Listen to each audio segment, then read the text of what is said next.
Okay, friends, this one has a couple of weird twists and turns, so let's just get started. Da da da da da da da. Do do do do da da da. Okay, so I was reading the news this morning, as you do, just relaxing, reading all the things that are going on in our world. Anyway, I was reading the news when something really caught my eye. See, it was this story about a place in San Antonio called Libros Book Club, and I guess it is kind of what the name says, like a book club, place you can go to buy or trade or read books. And it also, according to the San Antonio Express News, operated as like a BYOB kind of a place. So they didn't sell alcohol, but if you wanted to come and drink it while you read books and talk to people about books, you could do that. So they got shut down recently, and the city of San Antonio says it's because they were selling liquor without a license. But in the story, the owners respond that no, in fact, that is not the case. We weren't doing that. It's just that we ended up outgrowing this property, and we didn't do enough homework about the zoning and stuff, and it's time to move on. So what that reminded me of course, was the controversy over congressional redistricting in Texas. Yeah, I mean, the current controversy, I guess, it looks like the Democrats kind of ran out the clock, and now they're going to come back and maybe have to do a new session, try something else. And I related all of that back to this story about liquor laws, because one of the earlier attempts by one political faction to deny quorum of the Texas legislature by leaving and going somewhere else physically away from the Texas legislature was back in 1911, when redistricting was also before the legislature. But in this case, it wasn't Democrats versus Republicans. It was pro-prohibitionists, which we'll call pros, and anti-prohibitionists, which were called antis. Now, before prohibition on a statewide or national scale was the thing, there was the temperance movement, right? And this was seen as a moral movement, but also as like a public health movement. I looked up a study from the National Institutes of Health about the health effects of prohibition. And it has a pretty good background on why prohibition happened and how it happened and what some of the outcomes are, including some of the usually unnoticed outcomes. So I'll go ahead and link that down in the description.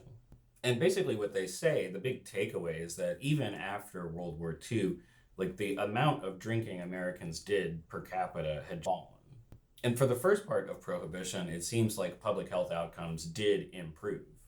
But in the latter part of prohibition, well, there wasn't actually much prohibition going on anymore. Anyway, that's what they were arguing about in 1911. And Governor O.B. Colquitt was very much against gerrymandering or anything like that. At least that's what he claimed. That annoyed people who were in his own party. But Colquitt apparently had a pretty tempestuous relationship with the legislature generally. Anyway, in this case, the prohibitionists felt like they were the majority, but they were being outflanked by the anti-prohibitionists, and so they tried to deny quorum. Legal measures were taken, just like now, and there were threats of bringing you back, and we're gonna, throw charges at you. And what happened? Well, eventually they came back, and they didn't end up passing redistricting maps. At least not for Congress. I think they did redistrict for the Texas House. But this all got kind of jumbled up again a couple years later in 1913, when the 17th Amendment allowed for the direct election of United States senators. And then after that, you get the Prohibition Amendment. So what do we learn here about redistricting fights? Well, one, they usually don't end with actually redistricting. Although the 1911 case is a little different, because redistricting is supposed to happen after every census, right? We know how many people are in each state. We're going to reapportion Congress based on those population percentages.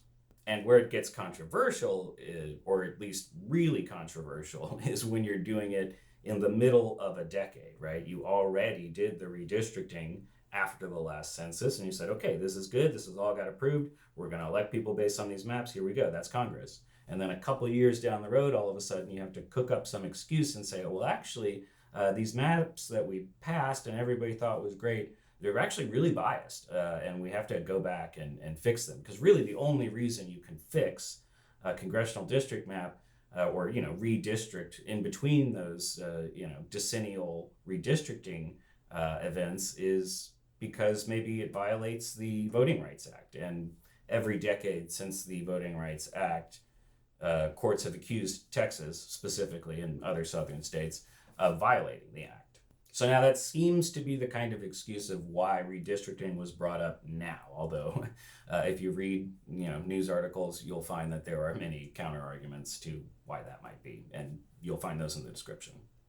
Another question: is this different this time around? Well, I kind of think it is. See, I don't think it's as much about this tactic of denying quorum or whether it's legal, the legalities of all of that. I think the big outcome this time around is that it involved other states threatening to do in-kind redistricting. And, that's pretty much pure politics, right? That's just playing a game, and you're trying to arrange your pieces so you win. And I know for some people that feels, like an exciting new thing they haven't seen in a long time, maybe. But I think these kinds of things become troublesome historically in the United States, right? I could very easily see things like interstate compacts forming between like-minded states, right? Right now, there are things called interstate compacts, and usually it's because they have some shared interests, like they're geographically close to each other, or they share some natural resource like a river or something. But an interstate compact based on, like just a certain policy, for example, that some states would allow and other states wouldn't, that can cause real complications, because we know from U.S. history that when sectionalism gets really, really strong, well, it becomes a problem at the federal level. So earlier redistricting fights were about prohibition. And by the way, what happened to liquor laws in Texas? You may be asking if you're a clever and astute watcher. Well, they kind of went back to where they started, which was with local control. And that's where we go back to the story about the Libros book club. For most of history, whether or not you could sell alcohol or other things, pretty much anything, was kind of a local ordinance level type thing. That changed in the mid-20th century, in the 1960s, when there were statewide laws about what you could do, particularly on Sunday. They were called blue laws. And they eventually got repealed because everyone hated them. And, the list wasn't just like, sinful or vice-filled activities or products. It was just like everything, mattresses and stuff. And so naturally, department stores hated it. I don't know if you guys remember. Do y'all remember department stores? They were like, it's like a store, but they sell it's like if Amazon had a store.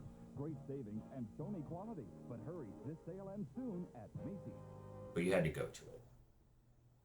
And there were like people who would like spray cologne in your face. Anyway, department stores hated it, and they basically ignored it, right? They would cover up their products with like pieces of paper, and they'd be like, oh, well, if you have an emergency, we can sell it to you. Wink, wink, wink, wink, wink, wink. So anyway, that's basically how that went, and eventually they went away. But they're not entirely away. They're not entirely gone away. For example, you can't buy liquor in Texas on a Sunday before noon. I think that's still the law.